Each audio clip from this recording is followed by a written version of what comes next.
अखबारों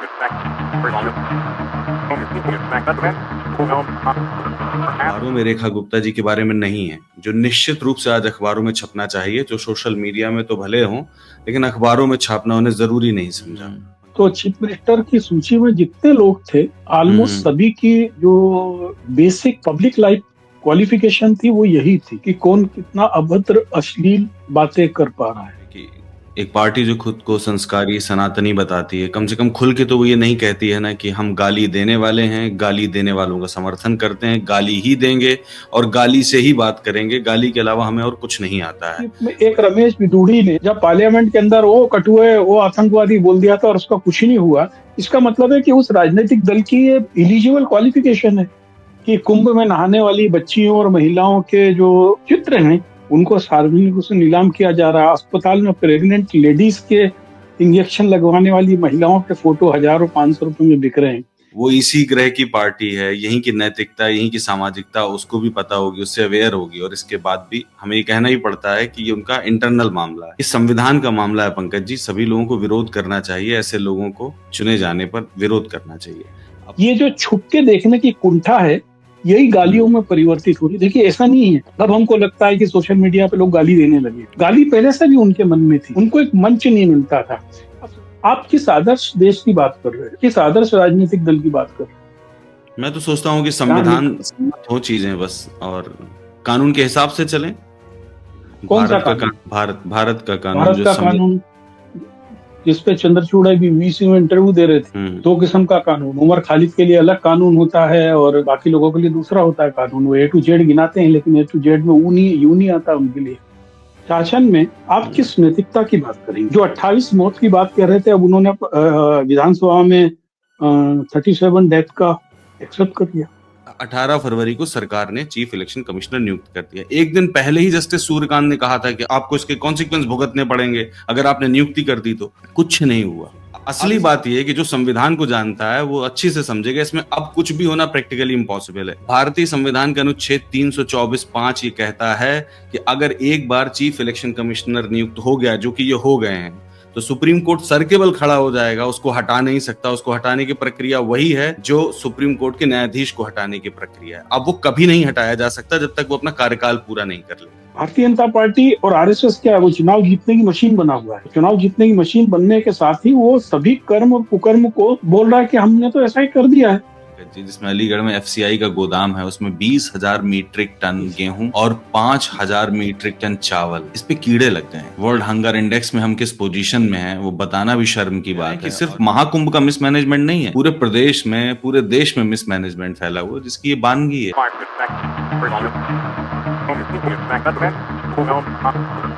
नमस्कार, मैं हूं कुणाल पाठक और आप देख रहे हैं द लखनऊ पोस्ट आज का अखबार। इस कार्यक्रम में मेरे साथ मेरे मेहमान हैं indiaclimatechange.com के फाउंडर पंकज चतुर्वेदी जी। स्वागत है पंकज जी आपका लखनऊ पोस्ट।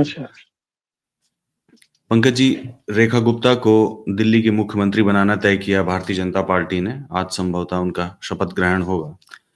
तमाम किस्म की बातें अखबारों में हैं। जैसे एक अखबार में ये पढ़ रहा हूँ, इसमें लिखा है जनसत्ता में दिल्ली की राजरेखा, डूसू अध्यक्ष से दिल्ली की चौथी महिला मुख्यमंत्री का सफर, और तमाम किस्म की ग्लोरीफाई करने वाली बातें हैं। मैं आपसे अपने दर्शकों के लिए वो चीजें जानना चाहता हूं जो अखबारों में रेखा गुप्ता जी के बारे में नहीं है, जो निश्चित रूप से आज अखबारों में छपना चाहिए, जो सोशल मीडिया में तो भले हों, लेकिन अखबारों में छापना उन्हें जरूरी नहीं समझा। पंकज जी। हाँ, बहुत सारी चीजें जो उनके पूर्व में अरविंद केजरीवाल से लेकर दूसरे राजनेताओं के लिए किए गए अभद्र बयान हैं। यानी जो हाल ही में चर्चा में आया है प्रोग्राम, जिसके अंदर चर्चा आई कि बड़ी अश्लीलता थी और उसके लोग रणवीर और क्या क्या नाम है, मुझे नाम भी नहीं मालूम, वो सब लोग सुप्रीम कोर्ट गए हैं। तो लगभग उसी स्तर के बयान है उनके कि माँ के उसमें ही घुसेड़ दिया जाएगा, इस टाइप की बातें जो हैं। लेकिन मुझे लगता है कि ये भारतीय जनता पार्टी का अपना निर्णय है और भारतीय जनता पार्टी को वोट देने वालों का निर्णय है। देखिए, हो सकता है कि वहां पर जो 14 दिन लगे चीफ मिनिस्टर चुनने में, तो चीफ मिनिस्टर की सूची में जितने लोग थे, ऑलमोस्ट सभी की जो बेसिक पब्लिक लाइफ क्वालिफिकेशन थी वो यही थी हम्म कि कौन कितना अभद्र अश्लील बातें कर पा रहा है। ठीक हम्म है, तो हम्म 12-13 दिन उन लोगों ने उनके ट्वीट्स देखे, बयान देखे, पब्लिक लाइफ में सब कुछ देखा। उनको लगा कि जो सबसे श्रेष्ठतम है, जिसने सबसे गंदतम बातें की है, उसको उन्होंने चुन लिया। हम्म देखिए, ये भारतीय जनता पार्टी का निहायत इंटरनल मामला है कि वो किसको चीफ मिनिस्टर चुने। वो किसी को भी चुनेंगे तो वो उसमें यही गुण होने थे। कोई गोली मारो साले वाला था, कोई हम्म उससे भी बदतर स्थिति वाला था। तो ये सबसे व्यक्ति यानी जो सीधे माँ को गाली दे सकती थी, तो सीधे जेएनयू को गाली दे सकती, तो वो ये सबसे क्वालिफाई पाई गई। तो भाई आप एक चीज बताओ कि यदि आप विष्ठा के बगल में जाओगे तो उससे बदबू आएगी, तो उसमें आपको तकलीफ क्यों हो रही है? भाई जनता ने चुना है। जनता हम्म जो जनता चाहती है, जनता जो हम्म डिजर्व करती है। भाई आज आप एक चीज बताइए कि यदि जनता को उत्तर प्रदेश में चूड़ी टाइट करने वाले लोग पसंद है, चाहे भले ही बेसिक इम्यूनिटीज नहीं हो, मैं और आप कौन होते हैं सब करने वाले? जहां तक अखबारों की बात रही, तो आप अखबारों में पिछले 10 दिन के और आने वाले 10 दिन में जो विज्ञापन छपते हैं उसे देख लीजिए। दिल्ली के सभी अखबारों को आधे पेज का, फर्स्ट पेज का विज्ञापन दिया गया है। ठीक है, हम्म तो हम्म हम अखबारों से और ज्यादा विशेष उम्मीद नहीं रख सकते हैं, और भारतीय जनता पार्टी से भी इससे बेहतर उम्मीद नहीं रख सकते हैं। मैं ये सोचता हूँ कि बस सिर्फ इतनी दिमाग में मेरे सोच है कि एक पार्टी जो खुद को संस्कारी सनातनी बताती है, कम से कम खुल के तो वो ये नहीं कहती है ना कि हम गाली देने वाले हैं, गाली देने वालों का समर्थन करते हैं, गाली ही देंगे और गाली से ही बात करेंगे, गाली के अलावा हमें और कुछ नहीं आता है। वो ऐसा सीधा सीधा तो नहीं बोलते हैं।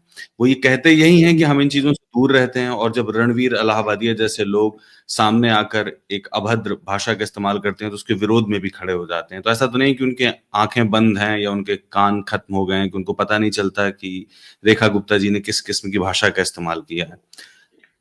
मैं ये कह रहा हूं कि ये बात सही है कि दिल्ली की जनता ने चुना है, लेकिन दिल्ली की जनता अरविंद केजरीवाल को भी चुनती रही है, अब उन्होंने इनको चुन लिया है। तो हाँ, मतलब उन्हें, तो उनको उनको उसमें क्या हो गया? एग्जैक्ट उनको एग्जैक्टली ये नहीं मालूम था कि ये इस किस्म के लोगों को भी चुन सकते हैं। मुझे लगता है कि दिल्ली की जनता को नहीं मालूम होगा नहीं, नहीं, नहीं, एग्जैक्टली। नहीं। वो तो ये सोच रहे होंगे अपनी अपनी मुख्यमंत्री गलत चुनेंगे। फहमी है। नहीं, ये हमारी गलत फहमी है। 97 अर्बन पॉपुलेशन वाला शहर है, जिसकी जो क्वालिफिकेशन है, 80% से ज्यादा लोग यहाँ पर एजुकेटेड हैं, और 70% से अधिक लोग यहाँ पर सोशल मीडिया पर हैं। तो ये हमको नहीं सोचना चाहिए कि जनता बेवकूफ है। जनता डिजर्व करती है सब चीजें। तो क्या जनता आप इस बात बेवजह के में लिए तना। स्वीकृति दे रही होगी पंकज जी, क्या हाँ, जनता इस हाँ। बात के लिए स्वीकृति दे रही होगी कि मुख्यमंत्री नहीं, अपराध प्रमुख चुनना है, जो जो मतलब मुख्य अपराधी नहीं, हो, ये इस किस्म के लोगों को चुना जाना है? ऐसा तो नहीं है ना। आपको लग रहा है कि आपको लग रहा है कि वो अपराध है। देखिए, जिन लोगों की न्यूसेंस वैल्यू होती है, उनका जो सिलेक्शन होता है, जो उसके अंदर उत्कृष्ट कहले जाते हैं, वो न्यूसेंस वैल्यू के रूप में ही कहलाते हैं। भाई आप एक चीज बताइए ना, हम्म एक चीज में एक रमेश बिदूड़ी ने जब पार्लियामेंट के अंदर वो कटुए, वो आतंकवादी बोल दिया था और उसका कुछ नहीं हुआ, इसका मतलब है कि उस राजनीतिक दल की ये एक इलिजिबल क्वालिफिकेशन है। एक चीफ मिनिस्टर बोलता है उर्दू पढ़ के कठमुल्ला बनोगे, ये उनकी इलिजिबल क्वालिफिकेशन है। हम्म एक प्राइम मिनिस्टर बोलता है कुत्ते का पिल्ला पहिए के नीचे आ जाता है तो भी मुझे तकलीफ होती है, ये उसकी क्वालिफिकेशन है ना? 50 करोड़ की गर्लफ्रेंड, जर्सी गाय, जब जब ऊपर से ही सब कुछ है, आप बेवजह की टेंशन में ज्यादा टेंशन नहीं लेना चाहिए। ये एक्चुअल क्या है कि ये सब कुछ सामान्य गतिविधियां हैं। यदि हम्म सोशल मीडिया ने वो हम्म रणवीर इलाहाबादी वगैरह के बारे में चर्चा नहीं की होती तो किसी को चिंता नहीं थी। अब चूंकि हमें सार्वजनिक जीवन में रहना है, तो किसी की निंदा भी करना है, हम्म तो हमने कर दिया। ठीक है ना? इसका मतलब है थोड़ी ना कि हम दिल से ऐसा नहीं चाहते हैं। आप एक चीज बताइए, पूरा सोशल मीडिया पर पिछले 5 साल से सुप्रीम कोर्ट कह रहा है कि जो ये अश्लील वीडियोज हैं और अश्लील साइट्स हैं, उनको बंद किया जाए। ना तो सरकार बंद कर पा रही है, ना उसके दर्शक कम हो रहे हैं। हम्म चाइना में अश्लील वेबसाइट देखते से ही आप अरेस्ट हो जाते हो। तंत्र बना हुआ है। बहुत सामान्य तंत्र, कोई बहुत बड़ी चीज नहीं है। लेकिन आप जो ओपन प्लेटफॉर्म्स हैं, फेसबुक और ट्विटर, जिसको एक्स कहते हैं, उसके ऊपर भाभी, आंटी इस नाम से 1 लाख पेज बने जिसके अंदर केवल अश्लील और नंगे चित्र होते हैं। भाभी और चाची के नाम पर। सबसे बड़ा आप देख लीजिए कि कल का जो खुलासा है लल्लन हम्म टॉप पे, कि कुंभ में नहाने वाली बच्चियों और महिलाओं के जो चित्र हैं, उनको सार्वजनिक रूप से नीलाम किया जा रहा है। अस्पताल में प्रेग्नेंट लेडीज के इंजेक्शन लगवाने वाली महिलाओं के फोटो हजारों 500 रुपए में बिक रहे हैं। तो ये हम्म खरीदने वाले और बेचने वाले अपने ही इसी मुल्क के हैं। सबके अंदर एक यौनिक जुगुप्सा है, एक कुंठा है यौन संबंधों को लेकर। उसी का और ये प्रोडक्ट। समाज का एक बहुत बड़ा हिस्सा है। हम लोग ओपन सेक्सुअलिटी को लेकर, चर्चा को लेकर, स्कूल में सेक्स एजुकेशन को लेकर बहुत बड़ी बड़ी बातें करते हैं। हम्म। लेकिन sex education is not the only the reproduction procedure. हम एक महिला के अंगों का सम्मान करना कैसे जानते हैं?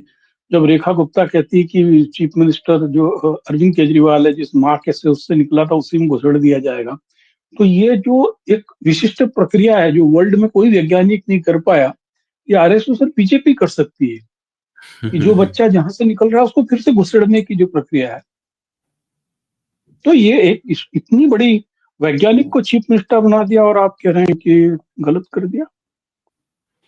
इतनी बड़ी खोज कर ली है तो हमारे देश की जनसंख्या कम कर देंगे बहुत सारे लोगों को अंदर डाल डाल के। बहुत ही अभद्र है, बहुत ही अश्लील है। और ये हमारे मतलब समाज के लिए भी कलेक्टिवली बहुत अश्लील है कि हमें ये कहना पड़ रहा है कि ये भाजपा का आंतरिक मामला है। ये ऐसा लग रहा है कि भाजपा कोई एलियन ग्रह में रहने वाली कोई एलियन नहीं नहीं नहीं। पार्टी है। वो इसी ग्रह की पार्टी है, यहीं की नैतिकता, यहीं की सामाजिकता उसको भी पता होगी, उससे अवेयर होगी, और इसके बाद भी हमें ये कहना ही पड़ता है कि ये उनका इंटरनल मामला है। ये संविधान का मामला है पंकज जी। सभी लोगों को विरोध करना चाहिए, ऐसे लोगों को चुने जाने पर विरोध करना चाहिए। अब चूंकि भाई आपने जिनमें और कुलदीप सेंगर वाली पार्टियां हैं, ये सब कोई ऐसा चीज थोड़ी ना उसके अंदर। वो तो गर्व से कहते हैं कि हम ऐसे हैं।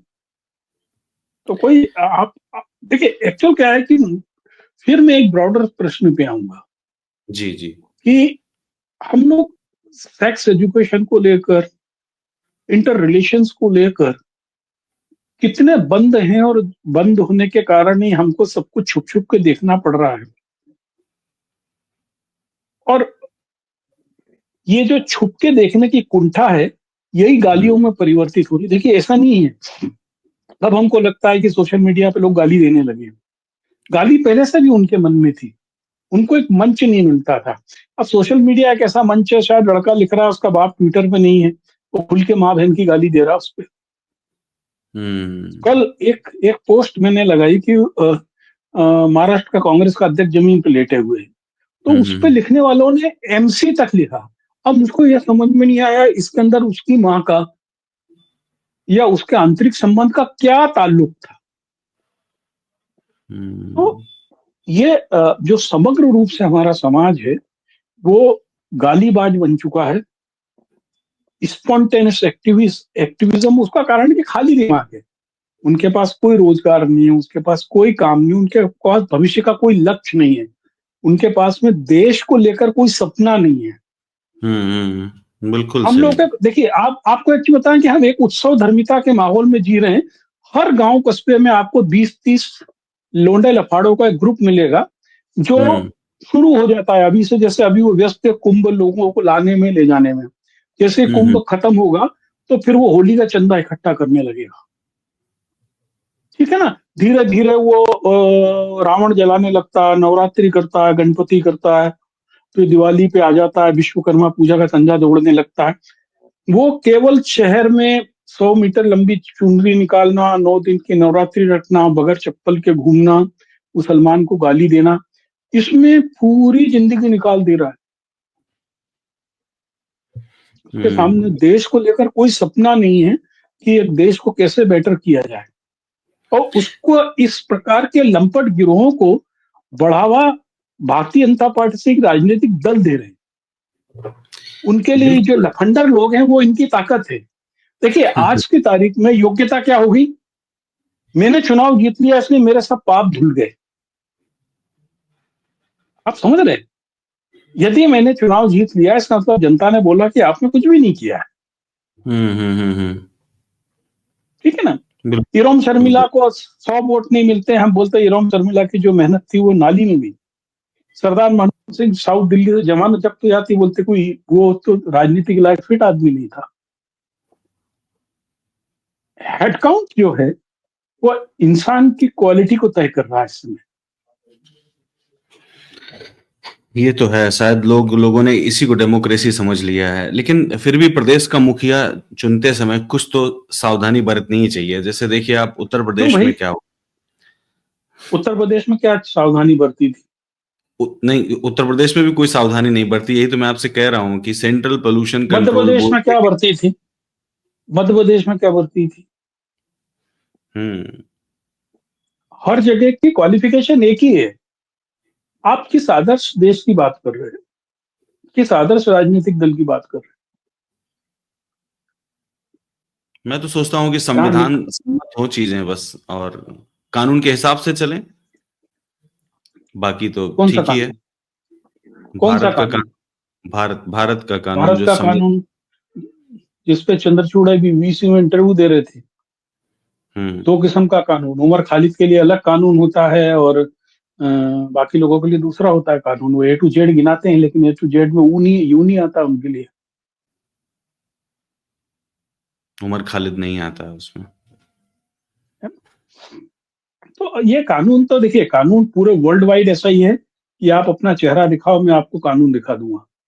आप बताइए इस देश में हम लोग झूठ बोलने और सनसनी के लिए कानून का कैसा इस्तेमाल करते हैं? एक गुड़गांव का यूट्यूबर था, वो दिखाना चाह रहा था कि अयोध्या में बहुत भीड़ है। उसने गलत तरीके से एक ड्रोन उड़ाया फोटो लेने के लिए और ड्रोन भीड़ में गिर गया। उसे मुकदमा कायम कर दिया गया, उसने साजिशन लोगों में भगदड़ मचे इसलिए ड्रोन उड़ाया था।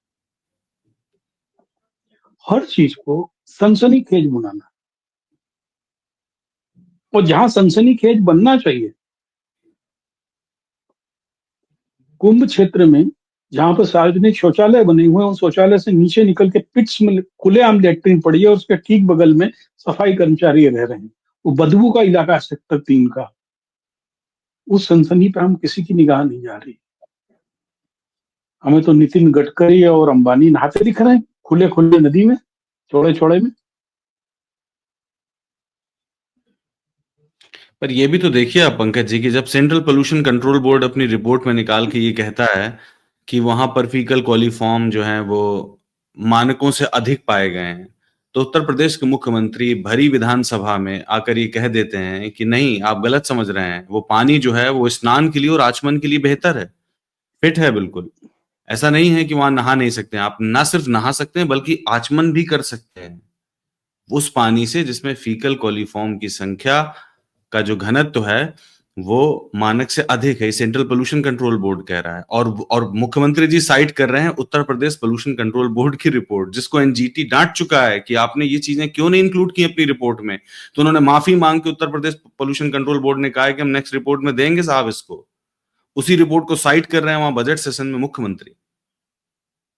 यूपी पॉल्यूशन कंट्रोल बोर्ड की तो स्थिति ये है कि अभी पिछले साल भी एनजीटी में उन्होंने बोल दिया कि ये जो हिंडन है वो बिल्कुल साफ हो चुकी है। Oh central my God. Pollution control board कह रहा है कि वो बिल्कुल नाले से बदतर हालत में है। तो यूपी पोल्यूशन कंट्रोल बोर्ड में ऑफिसर्स नहीं है, वहाँ स्टाफ नहीं है, लोग ही नहीं है वहां पे। वो रिपोर्ट कैसे बना रहे हैं हमें नहीं मालूम, उनके पास में रिसर्चर कौन है ये नहीं मालूम है।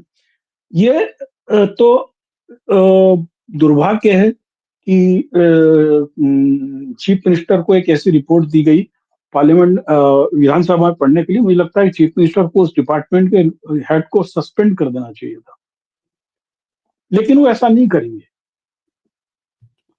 हम्म। क्योंकि उसने तो बाबा जी को खुश करने के लिए ऐसा बोला। बाबा जी खुश हो गए। ठीक है ना? तो उनको नहीं पता है देखिए, कि जो स्टेट पोल्यूशन कंट्रोल बोर्ड और सेंट्रल पोल्यूशन कंट्रोल बोर्ड में क्या अंतर है? उन्हें नहीं पता होगा कि सेंट्रल पोल्यूशन कंट्रोल नहीं बोर्ड पता। कम्स विद द मैंडेट ये ऑफ वाटर एक्ट 1974। उन्हें नहीं पता है कि ये सब कानूनी है, कुछ ऐसा नहीं कि हवाई संस्थाएं हैं। देखो ऐसा है कि जब आप विधानसभा में उत्तर देने को खड़े होगे ना, जब आपको 150 डिपार्टमेंट के उत्तर देने होंगे, तब आप केवल चीफ मिनिस्टर उत्तर नहीं बनाता है। हाँ, चीफ ऑफ मिनिस्टर कोर्स। को जो डिपार्टमेंट तैयार करके देता है, हम्म। ठीक है ना, सेक्रेटरीट के थ्रू वही उत्तर देना होता है, उसको अपने मन से नहीं बना सकता है। तो उससे अकाउंटेबिलिटी तो नहीं भाग सकता ना वो। अगर वो उत्तर नहीं नहीं बना वो रहा है, तो इसका मतलब थोड़ा वो अकाउंटेबिलिटी से भागेगा। अकाउंटेबिलिटी से तो वो डिपार्टमेंट भी नहीं भाग सकता। यदि उन्होंने उसको सस्पेंड नहीं किया, इसका मतलब है कि उनकी सहमति से वो उत्तर बनाया गया। मैं और क्या यही कह रहा कहने। हूँ, जी, जी, जी। मैं यही बात कह रहा हूँ। लेकिन हम्म। इस शासन में आप हम्म। किस नैतिकता की बात करेंगे? जो 28 मौत की बात कर रहे थे, अब उन्होंने विधानसभा में 37 डेथ का एक्सेप्ट कर लिया। पहले तो 28 से आगे ही नहीं बढ़ रहे थे, अब 37 पे तो हम्म। आ गए विधानसभा में, हम्म। है ना? तो हम्म। इसमें नैतिकता कुछ नहीं होती है। अश्विनी वैष्णव में नैतिकता थी नहीं, उन्होंने तो बोल दिया कि वो तो अनाउंसमेंट करने वाले की गलती थी, मेरी थोड़ी न थी। मंत्री थोड़ी गलती करता है, वो तो अनाउंसमेंट करने वाला करता है। कुली ने कर दिया होगा, किसी ने, सफाई कर्मचारी ने कर दिया होगा, उसको लटका तो मेरे को क्यों करते हो? अशिक्षित समझते हैं पूरे समाज को। उनको लगता है कि ना कोई नहीं जानता है, होगा कि। है भी तो है भी ना। ये समाज को आप क्यों शिक्षित समझ रहे हो? है भी। किस जगह पर एक आंदोलन खड़ा हो गया, किस जगह पे 200 लोग इकट्ठे हुए कि नई दिल्ली रेलवे स्टेशन पे जो अत्याचार हो गया उसके खिलाफ हम प्रदर्शन करते हैं? किस जगह पर किसी ने ज्ञापन दिया? दिया क्या? कहीं नहीं। और उसके बाद से किसी भी रेलवे स्टेशन की स्थिति नहीं सुधरी है जो चीज है। हाईकोर्ट यही तो मेरे को गया लगता मामला। हाईकोर्ट ने सवाल भी पूछा है कि आपने जो परमिसिबल लिमिट के ऊपर क्यों टिकट है, इससे बांटे अधिक जनरल में। टिकट क्यों दिया? क्या हम्म। बोलते हैं, बांट दिया हमने। हाई कोर्ट क्या कर लेगा? हाई कोर्ट जो है वो जो कार्यपालिका है, उसको संचालित नहीं कर सकता है। दिल्ली में हाई कोर्ट ने आदेश दिए हुए थे 12 साल पहले कि हम्म। जो बसेस हैं वो केवल लेन में चलेंगी, डीटीसी की बस ही नहीं चलती है। 15 साल पहले का आदेश है कि सड़क के ऊपर सार्वजनिक स्थान पर कहीं भी मवेशी नहीं दिखेंगे। तो गाजीपुर से लेकर वसंत कुंज तक आप सब जगह देख लो, भैंस और गाय का झुंड के झुंड मिलते हैं। ठीक है, तो इम्प्लीमेंट कौन करेगा? और मुझे चिंता ही नहीं है उसकी। मैं जब वोट देने जाता हूँ तो ऐसा सोचता ही नहीं हूँ। मैं तो वोट देते समय सोचता हूँ कि राम मंदिर बन गया तो मुझे वोट दे देना, गाय घूमे घूमे। आपकी बात ठीक है ना? बिल्कुल सही है। आपने बिल्कुल सही कहा कि इम्प्लीमेंटेशन कोई ना कोई करेगा। पर आप ये देखिए, कोर्ट हम्म, सिर्फ लाचार नहीं है, कोर्ट्स की बदमाशी भी है। अब आप एक एग्जाम्पल ये वाला देखिए, जो मॉस्क थी यहाँ पर, कौन सी मॉस्क थी वो। कुशीनगर। हाँ, कुशीनगर कुशीनगर। वाली जिस। हाँ, कुशीनगर मॉस्क। उसको डिमोलिश किया। डिमोलिश करने के बाद जिलाधिकारी को कंटेम्प्ट का नोटिस भेजा है। क्या आप बताइए कि आखिरकार हमारे नवंबर अक्टूबर के आदेश के बावजूद ये मस्जिद क्यों तोड़ी गई? मुझे नहीं पता कि अल्टीमेटली क्या होगा, लेकिन मेरा जो इंस्टिंक्ट है वो कह रहा है कि जिलाधिकारी का कुछ नहीं होगा। अगर जिलाधिकारी को 1 महीने की कैद हो जाए, जेल हो जाए, अगर उसको 1 महीने की जेल हो जाए, तो अगली बार से कोई जिलाधिकारी, चाहे मुख्यमंत्री सर के बल खड़ा हो जाए, जिलाधिकारी ये होने नहीं देगा। चाहे उसको अपने पद से निकलना पड़े, लेकिन वो जिलाधिकारी ये होने नहीं देगा। लेकिन आप समझिए, मुझे पूरी बात करने दीजिएगा। लेकिन है क्या कि कोर्ट्स सिर्फ इसी किस्म की बदमाशी में शामिल है। अब सुप्रीम कोर्ट ने क्या किया? कितने दिन से लोग इंतजार कर रहे थे कि 19 फरवरी को सुनवाई होगी। चीफ इलेक्शन कमिश्नर के लिए सुनवाई होने वाली है। 18 फरवरी की 18 फरवरी को सरकार ने चीफ इलेक्शन कमिश्नर नियुक्त कर दिया। एक दिन पहले ही जस्टिस सूर्यकांत ने कहा था कि आपको इसके कॉन्सिक्वेंस भुगतने पड़ेंगे अगर आपने नियुक्ति कर दी तो। कुछ नहीं हुआ। अब इसके बाद वो मार्च में टल गई। असली बात यह है कि जो संविधान को जानता है वो अच्छी से समझेगा, इसमें अब कुछ भी होना प्रैक्टिकली इंपॉसिबल है। भारतीय संविधान का अनुच्छेद 324(5) ये कहता है कि अगर एक बार चीफ इलेक्शन कमिश्नर नियुक्त हो गया, जो कि ये हो गए हैं, तो सुप्रीम कोर्ट सर के बल खड़ा हो जाएगा, उसको हटा नहीं सकता। उसको हटाने की प्रक्रिया वही है जो सुप्रीम कोर्ट के न्यायाधीश को हटाने की प्रक्रिया है। अब वो कभी नहीं हटाया जा सकता जब तक वो अपना कार्यकाल पूरा नहीं कर लेता। तो तो अब सुनवाई से क्या फ़ायदा होने वाला है? अब तो कुछ भी नहीं होगा। मतलब सीधे-सीधे सुप्रीम कोर्ट ने डिनाय कर दिया, जस्टिस डिनाय कर दिया। वो एक्ट ही नहीं करना चाहता है। ये कोई पहला मसला थोड़ी ना, 370 को लेकर यही हुआ था। ऐसी बहुत सारी रिट्स हैं जो 4-4 साल से पड़ी हुई हैं, जिन पे सुनवाई नहीं हो रही है। एक दिन पहले कह रहे थे कि हम इसकी सुनवाई करेंगे बुधवार को, और उन्होंने नेक्स्ट डे मना कर दिया। वो तो खैर कोई बहुत आपको आश्चर्य लग रहा होगा, मेरे को तो कोई आश्चर्य नहीं लगता इन सब चीज़ों में। मुझे मुझे सिर्फ बहुत आश्चर्य सामान्य इसलिए लग रहा है, मुझे मुझे आश्चर्य सिर्फ इसलिए लग रहा है चूँकि election commission of India is very foundation of democracy. अगर वो बार-बार यही चलता रहा इलेक्शन कमीशन ऑफ इंडिया में, जैसा कि विपक्ष उसको स्वीकार नहीं कर रहा है, विपक्ष मानता नहीं है कि वो पारदर्शी है और निष्पक्ष है, तब तो फिर डेमोक्रेटिक वैल्यू खत्म हो जाएँगी, तो फिर सुप्रीम कोर्ट ही क्यों रहेगा? अभी आपको लगता है कि डेमोक्रेटिक वैल्यूज़ बची हुई हैं? तेरी लगता माँ तो के है। उसमें वापस बच्चे को घुसेड़ने वाला चीफ मिनिस्टर बन जाता है, हुँ, हुँ। हैं? पार्लियामेंट के अंदर बोलने वाला, ओए कठुए आतंकवादी, उसको फिर से विधानसभा का टिकट मिल जाता है। तो आपको लगता है कि डेमोक्रेटिक वैल्यूज़ कुछ बची हुई हैं? लेकिन चुनाव तो हार गया पंकज जी वो। एक एक एक नहीं, उस एक चुनाव हारने से क्या होता है यार? बस वही तो मैं फिर जो पिछली बार बात कर रहा था कि हम केवल चुनाव हार गए और जीत गए तो उससे मेरी नैतिकता, अनैतिकता, पाप, कर्म, कुकर्म सब धुलने का सर्टिफिकेट नहीं होता। ये तो है। है ना? हम केवल देखिए, भारतीय जनता पार्टी और आरएसएस क्या है, वो चुनाव जीतने की मशीन बना हुआ है। वो चुनाव जीतने की मशीन बनने के साथ ही वो सभी कर्म और कुकर्म को बोल रहा है कि हमने तो ऐसा ही कर दिया है। हम भी तो वही करने लगे कि वो चुनाव हार गया, तो क्या हो गया उसमें हार गया तो? वो केवल इसलिए चुनाव थोड़ी ना हार गया कि उसने आतिशी को गाली दी थी। चुनाव हारने के बहुत दूसरे कारण थे। हुँ, उसको चुनाव कैसे बीजेपी ने ही हरवा दिया। तो वो एक हुँ। बहुत अलग गणित है, जो बहुत हाइपोथेसिस हम कह सकते हैं उसको, हुँ, हुँ, लेकिन हुँ, हुँ। अंदर खाने में बहुत सारी चर्चाएं हैं उसको लेकर। तो ओके। चुनाव जीतना और चुनाव हारना एक बहुत बड़ा मसला नहीं है उसको लेकर। हुँ, हमको हुँ, ये हुँ। सोचना पड़ेगा, है ना? क्योंकि जन सरोकार से क्या इस पे वास्तव अंतर पड़ रहा है? क्या पार्लियामेंट के अंदर रमेश बिधूड़ी ने जब बोल दिया था उसके बाद में जनता में कोई आपको उसके पीछे रोष दिखा, कोई गुस्सा दिखा, लोग याद करते दिखे उन सब चीज़ों को? नहीं दिखे। हम असंवेदनशील हैं ना। हम हम देखिए असंवेद बहुत समाज ने सोशल मीडिया के माध्यम से लोगों को इतना असंवेदनशील बना दिया है। वो क्षणिक आक्रोश रहता है और फिर जंप करके जैसे होता है ना कि मैंने एक पोस्ट पे उसके पिताजी मर गए, ओम शांति, बड़ा दुख हुआ। अगली पोस्ट पे मेरी नियुक्ति हो गई, बधाई हो। तीसरी पोस्ट पे किताब आ गई, अरे वाह क्या बात है। चौथी पोस्ट पे ट्रंप ने हथकड़ी लगा दी, ट्रंप मुर्दाबाद। पांचवे पे आए तो हम इमीडिएटली एक स्क्रॉलिंग में हमारे भाव जो है स्पॉन्टेनियस चेंज होते हैं, जो स्थायी नहीं है।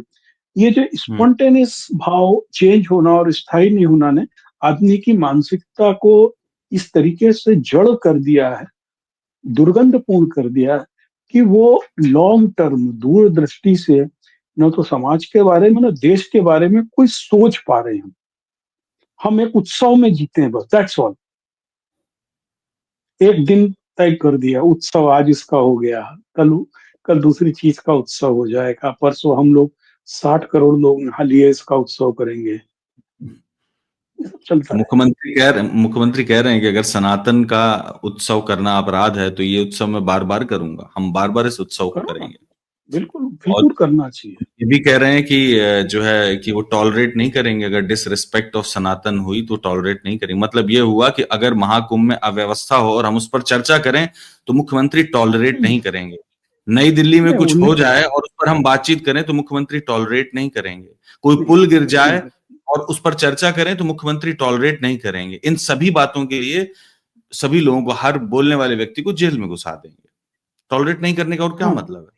धमकी दे नहीं रहे हैं। आपको जेल में घुसाना तो एक सनातनी तरीका है। हो सकता है आपके घर 4 बजरंग दल टाइप के लोग हैं, आपकी टांग तोड़ के चले जाएँ और फिर आपकी रिपोर्ट भी ना लिखी जाए। हाँ, टॉलरेट नहीं करने का मतलब है कि वो तो जेल भेजना तो बहुत सामान्य सी प्रक्रिया है। आप हम उससे आगे सोचना चाहिए कि हम भाई क्या है कि हमने सोशल मीडिया पे लिख दिया, देखो ये सो एंड सो है, ये सनातन धर्म के विरोध में है।